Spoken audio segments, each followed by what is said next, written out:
ওং নমো ভগবতে বাসুদেবায়।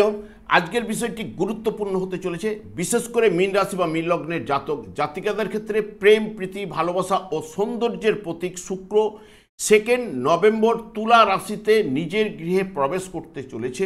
26/11/2025 পর্যন্ত অবস্থান করবে এবং তার সঙ্গে সঙ্গে আপনাদের ক্ষেত্রে যেহেতু ষষ্ঠপতি রবি এবং শুভকারক গ্রহ রবিও কিন্তু আগে থেকেই তুলা রাশিতে অবস্থান করছিল এবং রবি এই জায়গায় দুর্বল শুক্রের সঙ্গে যুক্ত হচ্ছে এবং তার সঙ্গে সঙ্গে রাহুর দৃষ্টিও রবি এবং শুক্রের উপর পড়তে চলেছে। তাই মীন রাশি বা মীন লগ্নের জাতক জাতিকারা আপনারা কেমন ফল পেতে চলেছেন তা আমি আচার্য কমল শাস্ত্রী আপনাদের কাছে এই ভিডিওতে বিস্তারিতভাবে আলোচনা করব। ধৈর্য সহকারে আপনারা ভিডিওটি দেখবেন। আমার প্রিয় দর্শক বন্ধুকে আমার আন্তরিক অভিনন্দন, শুভেচ্ছা ও ভালোবাসা জানাই। আমি আশা করি অনাদির আদি গোবিন্দের অশেষ করুণায় আপনারা সকলেই কুশল আছেন। দেখুন, যেহেতু মীন রাশি বা মীন লগ্নের জাতক জাতিকাদের ঠিক অষ্টম স্থানে শুক্র নিজের গৃহে প্রবেশ, অষ্টম স্থানে শুক্র গোচরে কিন্তু শুভ ফল প্রদান করে থাকে এবং রবিযুক্ত অবস্থায় এবং তার সঙ্গে সঙ্গে রাহুও কিন্তু দৃষ্টি বিনিময় করছে, যা জন্মকালীন যদি দেখা যায় যে রবি, রাহু এবং শুক্র এরা যদি শুভ থাকলে জাতক কিন্তু একটু মিশুকে স্বভাবের হবেন, সামাজিকতা প্রিয় হবেন এবং আরাম বিলাস এগুলো পছন্দ করবে, ক্লাবে যেতে পছন্দ করবে। বিপরীত লিঙ্গের সঙ্গ পছন্দ কিন্তু করবেনই এবং অতিথি বৎসল্য, উদার, দানশীল, কিন্তু অকস্মাৎ বিচিত্রভাবে অর্থপ্রাপ্তি কিন্তু এই জায়গায় ঘটিয়ে থাকে।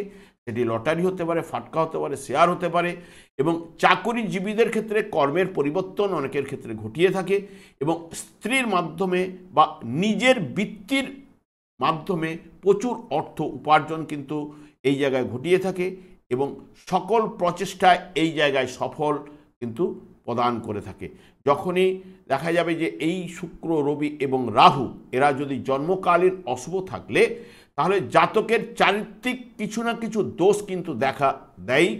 মনে নৈরাশ্য, অসুখী জীবনযাপন এবং ভালো দিকটা একদম অধরাই থেকে যায় এবং নিজজাতীয় স্ত্রী পুরুষের সঙ্গে মেলামেশা কিন্তু করায় এবং ব্যয়বহুল জীবনযাপন, অনিয়ম, অবহেলা করে তোলে, সব ক্ষেত্রেই বাধা বিঘ্ন সৃষ্টি করে এবং বিশেষ করে দ্রুত ক্রীড়ায় ঝোঁক সৃষ্টি করে এবং চঞ্চলতা ও অস্থিরতা এই জায়গায় কিন্তু প্রদান করবে। বর্তমানে দেখুন, যেহেতু আপনাদের রাশি বা লগ্ন সাপেক্ষে অষ্টম স্থানে শুক্র অবস্থান করলো, তৃতীয় ভাবের অধিপতি গ্রহ অর্থ ভাবের উপরে দৃষ্টি প্রদান করবে শুক্র এই জায়গায় 3টি নক্ষত্রের মাধ্যমে তুলা রাশিটি অতিক্রান্ত করবে। প্রথমেই কিন্তু থাকবে চিত্রা নক্ষত্র, যা অধিপতি গ্রহ মঙ্গল, যেটি 2 নভেম্বর থেকে 7 নভেম্বর পর্যন্ত চিত্রা নক্ষত্রে, যার আপনাদের ক্ষেত্রে মঙ্গলও কিন্তু শুভকারক গ্রহ।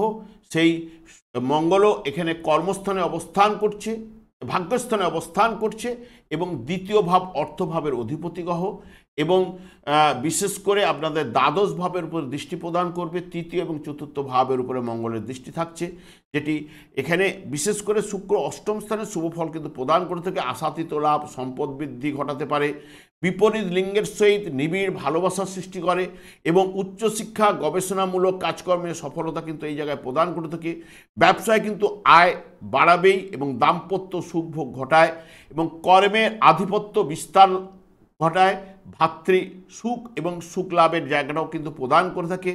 আর্থিক উন্নতি ঘটাবার সম্ভাবনা কিন্তু থাকছে, যেহেতু এই জায়গায় শুক্র দ্বিতীয় ভাবেরও নির্দেশক, যার নক্ষত্রে রয়েছে সেও কিন্তু দ্বিতীয় ভাবেরও নির্দেশক। সেই কারণে এবং শুক্র যখনই রাহুর নক্ষত্রে অর্থাৎ সাথী নক্ষত্রে যখন প্রবেশ করবে 8 নভেম্বর থেকে 18 নভেম্বর পর্যন্ত, 8 তারিখ থেকে 18 তারিখ পর্যন্ত সাথী নক্ষত্রে অর্থাৎ রাহুর নক্ষত্রে অবস্থান করায়।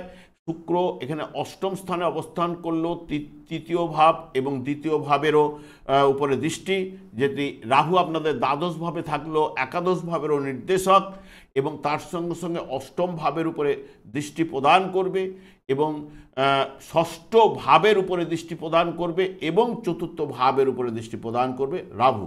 যেটি আপনাদের ক্ষেত্রে প্রভাব প্রতিপত্তি লাভ কিন্তু ঘটবার সম্ভাবনা, উৎসাহ বৃদ্ধি, শত্রু দমন এবং সুখাদ্য ভোজন এই জায়গাটা কিন্তু ঘটায়। রাস্তাঘাটে সতর্কতা অবলম্বন আপনাদের ক্ষেত্রে করতে হবে এই পিরিয়ডে, এবং অকস্মাৎ লাভ বা লটারি বা ফাটকা থেকে সম্ভাবনা কিন্তু থাকছেই। যারা শেয়ার বা ফাটকা ব্যবসা করে থাকেন তাদের ক্ষেত্রেও কিন্তু সফলতা কিন্তু রয়েছে, এবং ধন ভাগ্যশালী স্ত্রী লাভও কিন্তু এই জায়গায় কিন্তু ঘটিয়ে থাকে। গৃহ ও পরিবারে সুখ শান্তি বা পরিচ্ছদ লাভের জায়গাটাও কিন্তু শুক্র এই জায়গায় ঘটাতে পারে। শুক্র যখন বৃহস্পতির নক্ষত্রে অর্থাৎ বিশাখা নক্ষত্রে প্রবেশ করবে, বিশাখা নক্ষত্রে 19শে নভেম্বর থেকে 26শে নভেম্বর পর্যন্ত বিশাখা নক্ষত্রে অবস্থান করবে। শুক্র আপনাদের ক্ষেত্রে অষ্টম ভাবের অধিপতি গ্রহ, অষ্টম স্থানে অবস্থান করলেও দ্বিতীয় ভাব অর্থের উপরে দৃষ্টি দেবে। বৃহস্পতিও আপনাদের রাশিপতি গ্রহ, এখানে পঞ্চম স্থানে শুভ জায়গায় তুঙ্গস্থ অবস্থায় অবস্থান করছে, এবং যেটি রাশিভাব এবং কর্মভাবের নির্দেশক, এবং তার সঙ্গে সঙ্গে নবম ভাবের উপরে দৃষ্টি, লাভ ভাবের উপরে দৃষ্টি, এবং তার সঙ্গে সঙ্গে রাশি ভাবের উপরে দৃষ্টি কিন্তু প্রদান করছে।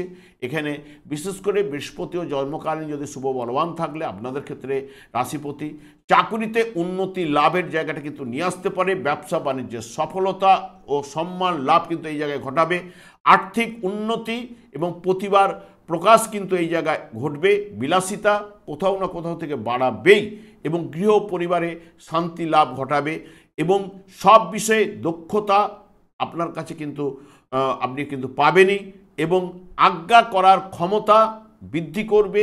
বুদ্ধিমত্তার বিকাশ এই জায়গায় ঘটবেই, এবং যেহেতু বৃহস্পতি পঞ্চমভাবে অবস্থান করলেও এখানে প্রেমের জায়গাটা সাকসেস দিলেও, কিন্তু যেহেতু 12ই নভেম্বর বক্রতার মাধ্যমে কিন্তু প্রবেশ করবে বৃহস্পতি, তখন কিন্তু প্রেমের ক্ষেত্রেও কিন্তু নানান সমস্যা উঠে আসতে পারে, বা ফলের তারতম্য ঘটার সম্ভাবনা কিন্তু দেখা দিতে পারে।